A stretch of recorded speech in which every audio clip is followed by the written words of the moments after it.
Hi. We are. I want to talk about money. I think I just love money. And there's a lot of things I want to do, and I'm just really excited about life and wanting to go places. And there's just that little money part that I think I'm close to the vortex.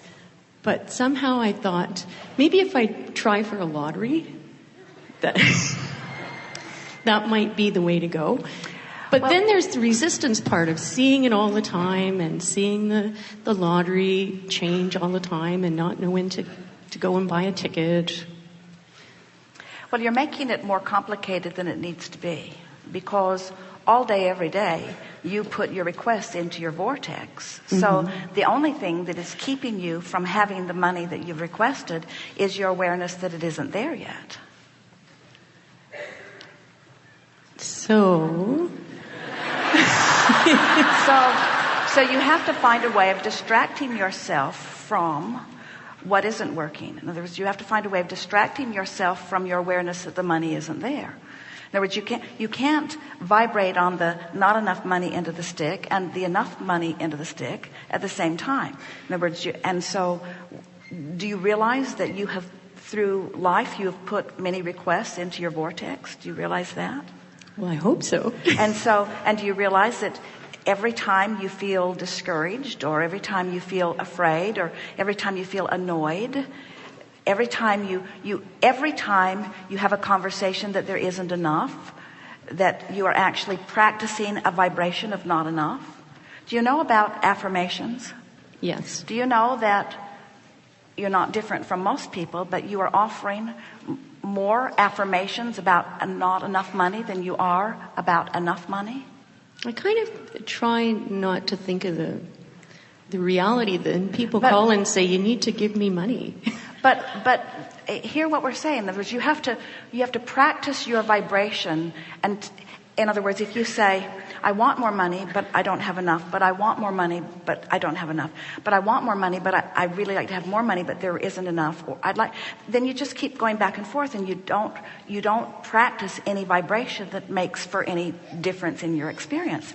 So one of the things that's really interesting that is going on is that as you're exploring life and you're putting your requests for more dollars over here into your vibrational escrow, as your vibrational escrow, which includes more dollars and more of all of the things you want, as it becomes more, your responsibility to remain or become and remain a vibrational match to it becomes more intense. Are you getting what we're talking about? Mm-hmm. In other words, if life keeps causing the money part of your request to expand, and you keep beating the drum about the way it is, that's why you begin to feel more and more discord and it's the subject that we would like you to understand. It's not the subject of the money. It's the subject of you not keeping up with the more expanded version of you, which includes more money. Let's start at another place. Do you understand? Is everything all right with you? Do you understand that what you're creating is you? Yes. Do you understand that?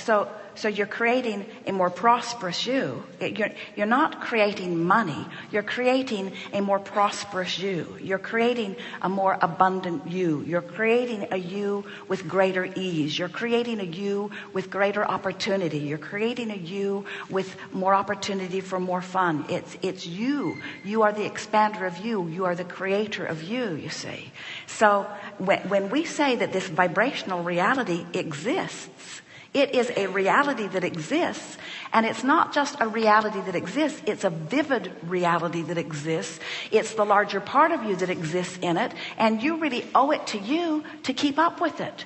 But then humans say, no, I need to look at my reality as far as it is manifested. And we say, that's past tense as far as we are concerned. If you can just accept that this vibrational reality is what is present tense. And in this powerful now, if you don't keep up with the present tense of your now reality, if you're looking at and people say, but no, this is really recent, Abraham. I just checked my bank account just now. And we say, when you're talking about what's manifested, it's really past tense. Present tense is what's over here. And that's what you want to turn your undivided attention toward. So as you turn your undivided attention toward it, then what you begin doing, you begin affirming. Now this is so important. You begin affirming what's in your vibrational reality, which is the leading edge, most present tense that there is. That's who you really are. That other stuff, that's old news. So once you get into your vortex, something like, there are many, many different things. Money and the law of attraction cards. Now these were put together as affirmations. So, and a lot of people will sit outside the vortex and look at those cards as a means to try to get into the vortex. It's not the way we would use them at all. We'd get in the vortex and then we'd look at the cards. We'd get in the vortex and then we would look at the cards. We would practice the vibration of being in the vortex once you're in the vortex. You see what we're getting at? Mm-hmm. If you're not in the vortex and you're upset that you're not in the vortex, does it make you go in the vortex? No. If you beat up on yourself for not being in the vortex, does it help you get in the vortex? If somebody says you're not in the vortex, does that help? I told you should be in the vortex. Does that help? No. You just have to find a way. And so you see a rainbow, you're in the vortex. Your cat rubs on your legs, you're in the vortex. A baby smiles at you or burps on you. Well, maybe not that, but you're in the vortex.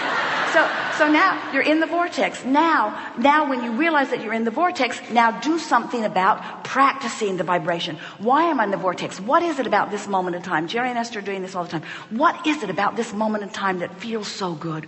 What is it? Is it the conversation we were having? Is it the thoughts that we were having? Is it something that we're observing? What is it about this moment that feels so good? Milk it, stay there, define it, hold yourself in the vibrational pattern of it. Repeat, read the affirmations from inside the vortex. Take your favorite music into the vortex. In other words, practice the vibration of being in the vortex. And then when the bill comes or the concern comes or the I can't do that feeling comes and you realize that the vortex has spit you out for a moment, now it's much easier for you to get back into the vortex. It's just everything is vibrational, and everything that is vibrational is mental, and everything that is mental is thought, and everything that is thought is energy, and everything that is energy is thought, and everything that's energy is words, and everything that is words is thought, and everything that's thought is vibration. In other words, it doesn't matter what way you use to define it, you are vibrational beings, and you just have to practice the feeling of prosperity. So you imagine going somewhere just because you want to on a whim, and you imagine being there and exploring it and getting to do whatever you want. You find the feeling place of it. When you find the emotion of it, you have nailed the vibration of it. So you just get there and practice it and get there and practice it. So then let's say you've been there. You've been, some say, fantasizing. Well, what is fantasizing? By fantasizing or imagining, what we mean by that is focusing upon the now reality of the vibrational vortex of creation. In other words, you're focusing upon the leading edge of thought. Yes, it may not have manifested, but everything that you see that is manifested is first a vibration, and it's a vibrational pattern that is strong enough that it begins then to bring to it all of the necessary components, you see. So when we tell you your vortex of creation is now reality, and you begin looking at it as now reality, mm-hmm. and you train your vibration, now the manifestations have to catch up with it. It is law, you see. So whatever you're living is always an indication of vibration. Whatever you're living. So I must have the money in your bank, the way your body looks and feels, everything that you're living is an indication of vibration. So money is a vibration? Say again? Would money does it have a vibration? Everything has vibration. There is nothing that does not have vibration. But do you really want piles of money? It's quite a lot of trouble. What I want to be able to do is just do what I want. I want to travel. Then why are we talking about money? To get to places. But what we're getting at, so do you believe that, so let's say you haven't been able to travel and you really want to. Do you believe that travel is in your vortex of creation? Oh, it is. I love travel. So what we want to know is, why do we have to talk about money? Why can't we just talk about travel? I could be ready to go in half an hour. But I'm ready. packed and ready to go because it's so much fun that I just love that fun and I want to keep doing that fun thing. The thing that we want you to hear from us is that when you take a subject like money, that without meaning to, you've practiced quite a bit of lackful vibration. So then when you say, okay, I'm going to bring a subject that I have practiced a lot of lackful vibration about, and I'm going to clean up my vibration about it. And we say, why? And you say, because I need money to have travel. And we say, no, you don't. You just need to not have a resistance that keeps you from the travel that you want. And money is taking you to resistance. The subject of money is almost a sure path to activating resistance.